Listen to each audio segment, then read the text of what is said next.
नमस्कार. जय जिजाऊ, जय शिवराय, जय भीम, जय ज्योती, जय क्रांती. मी आपलीच संगीताताई वानखेडे आणि या बोलू जरा कसे आहात सर्व मजेत ना असायलाच हवे.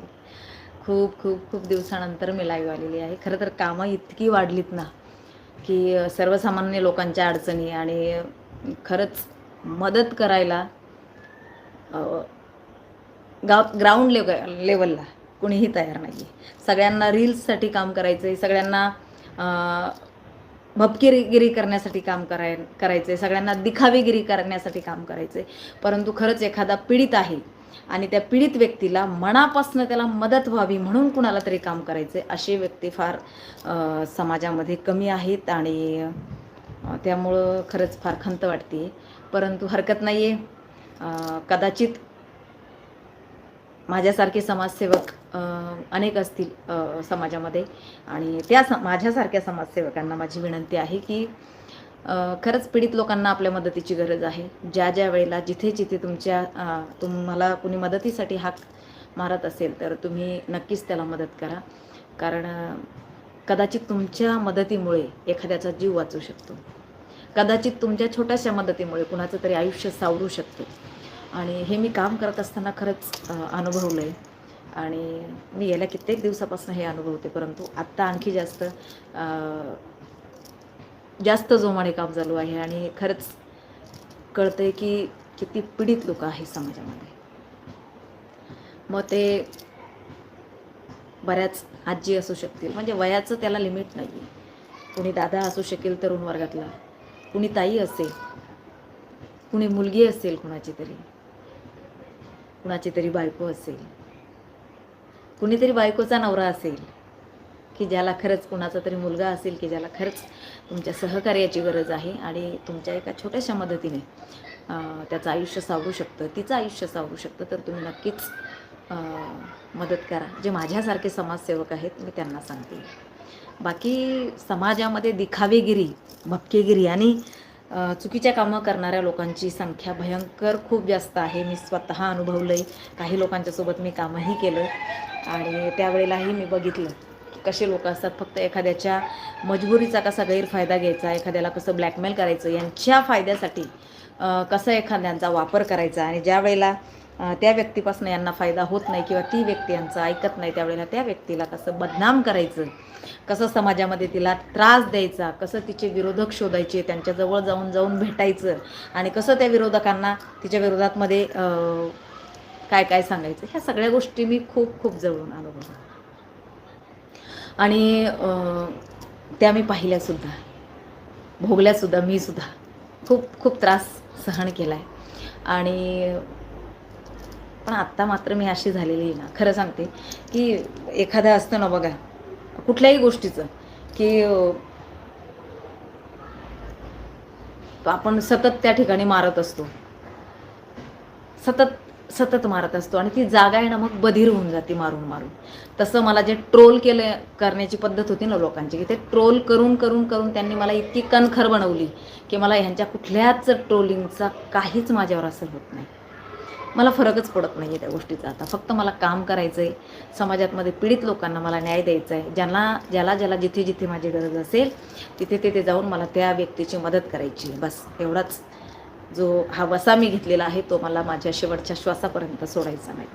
अगदीच गेल्या 2 दिवसापूर्वी मी मुंबईला होते. 2 दिवस मुंबईला होते. काही कामं करायची होती आणि बऱ्यापैकी ती कामं करून दिली लोकांची. तर त्यांच्या चेहऱ्यावर जे हसू असतं ना, जे समाधान असतं त्यांचं काम झाल्यानंतर, ते खरंच फार सुख देतं माणसाला.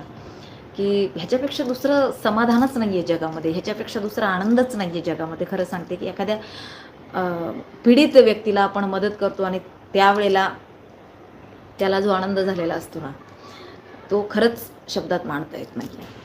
फार फार वेगळं एक तो आनंद असतो, फार वेगळं समाधान असतं की तुमचा बँक बॅलन्स किती आहे ह्यापेक्षा तुमच्या ह्या बँकेमध्ये समाधान किती आहे बरं का, हे फार महत्त्वाचं आहे. तुमचं जे पैशाचं अकाउंट आहे ना त्यापेक्षा समाधानाचं अकाउंट, त्या समाधानाच्या अकाउंटमध्ये तुमच्या किती ठेवी आहेत आणि किती समाधान तुम्हाला त्याच्यामध्ये जमा आहे किंवा किती आनंद तुम्ही कुणाला तरी दिला आहे आणि त्याचं बेनिफिट तुम्हाला त्याच स्वरूपात मिळालेलं आहे, हे किती तुमच्याकडं आहे हे फार महत्त्वाचं आहे. आणि खरं सांगते मी हे काम करत असताना पहिलंही मला विरोध होत होता, नाही असं नाही, परंतु इतका विरोध होत नव्हता जितका मला या 3 वर्षामध्ये झाला, की चुकीच्या लोकांचा मी विरोध करायला सुरुवात केली. आणि त्यानंतर म्हणजे चुकीच्या लोकांचा म्हणजे अशा लोकांचा ज्यांना करोडो लोकांचं समर्थन होतं, परंतु त्यांच्या चुका माझ्या लक्षात आल्यानंतर मात्र मी एकटी भिडली आहे, नडली आहे, लढली आणि लढती आहे. ह्यांच्या कुठल्याही धमकीला मी भीक घातली नाही, यांच्या कुठल्याही ट्रोलिंगला घाबरून मी गप्प बसले नाही. माझं काम मी सातत्यानं चालू ठेवलं आणि त्याचा बेनिफिट तुम्हाला सांगते की मी आत्ता 2 दिवस मुंबईत होते. मुंबईमध्ये सुशिक्षित वर्ग आहे, आपल्यालाही माहिती आहे. आणि जे लोक तिथं भेटत होते, जे बोलत होते ना, मी अक्षरशः सिद्धिविनायक मंदिराच्या तिथेही गेले होते आणि तो अनुभव मी सांगू शकत नाही तुम्हाला, सांगू शकत नाही. माझी एक ताई आहे मानलेली, तिच्यासोबत गेली होती मी आणि खरं सांगते तुम्हाला तो एक वेगळाच अनुभव होता. आणि भेटत होते लोक येऊन. आणि म्हणजे मी जुहू बीचवरही गेले होते, त्या ठिकाणी पण म्हणजे बरीच लोक येऊन भेटत होते आणि बोलत होते की ताई खरंच तुम्ही जे केलं ना ते शब्दांमध्ये मांडणं कठीण आहे, शब्दामध्ये मांडणं कठीण. आणि तुम्ही जो त्रास सहन केला त्याच्यासाठी खरंच तुम्हाला सॅल्यूट. परंतु आम्हालाही त्या काळी तुमचा राग येत होता. ज्या वेळेला आत्ता आम्ही भोगतोय EWS आणि OBC यातला फरक आम्हाला आत्ता कळतो. तुम्ही बोंबलून ओरडून सांगत होत्या पण आम्हाला कळलं नाही. आता ज्या वेळेला आमच्या मुलांची पात्रता असून सुद्धा आमचे मुलं घरात बसली आहेत, त्यावेळेला आम्हाला कळते की आम्ही काय गमावलंय. आणि लोक येऊन बोलत आहेत की ताई EWS साठी काही करू शकत नाही का? नाही करू शकत दादा, आता गेलंय ते आपल्या हातातून, गेलंय आता, नाही काहीच करू शकत. आता आपण गमावलंय, ते लक्षात घ्या, गमावलंय आपण ते.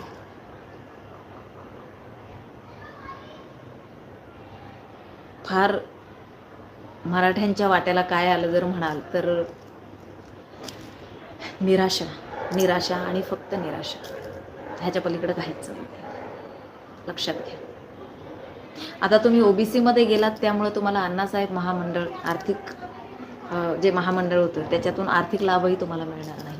अण्णासाहेब महामंडळामधून विचार करा तुम्ही की तुम्ही काय गमावले. तुम्ही अण्णासाहेब महामंडळामध्ये जे काय ओपनसाठी आर्थिक लाभ होता तोही गमावलाय. जे EWS मध्ये तुम्हाला जवळजवळ 7 ते 8% फायदा होत होता तोही गमावलाय. सगळीकडनं हात धुवून बसलात तुम्ही. काही नाही आहे तुमच्या नशिबी, काहीच नाही, फक्त निराशा, याच्या पलीकडे काहीच नाही.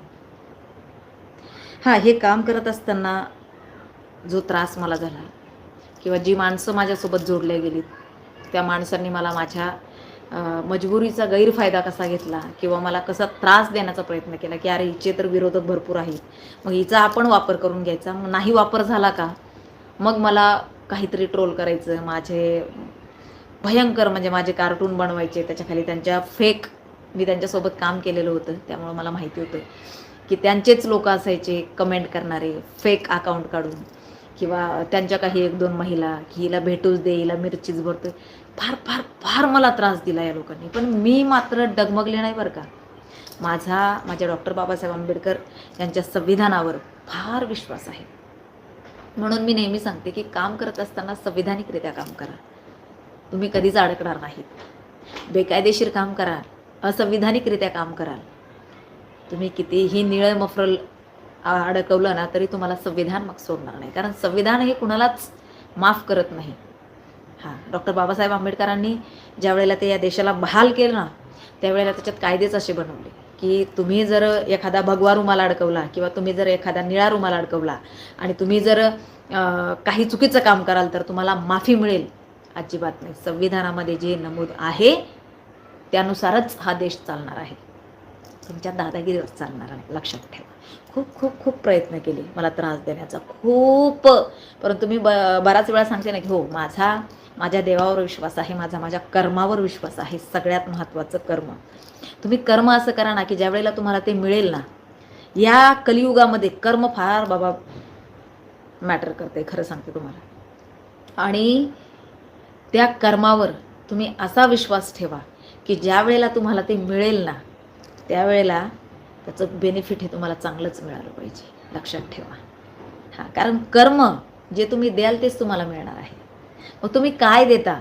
तुम्ही कुणाला आनंद देता, कुणाला सुख देताय, कुणाला समाधान देताय, कुणाला राग देताय, कुणाला नाही का शकुनी मामासारखं काय षडयंत्र रचून एखाद्याला अडकवताय, तुम्हालाही अडकवणार आहेच, लक्षात घ्या. तुम्हाला सुद्धा कुणीतरी अडकवणार आहेच.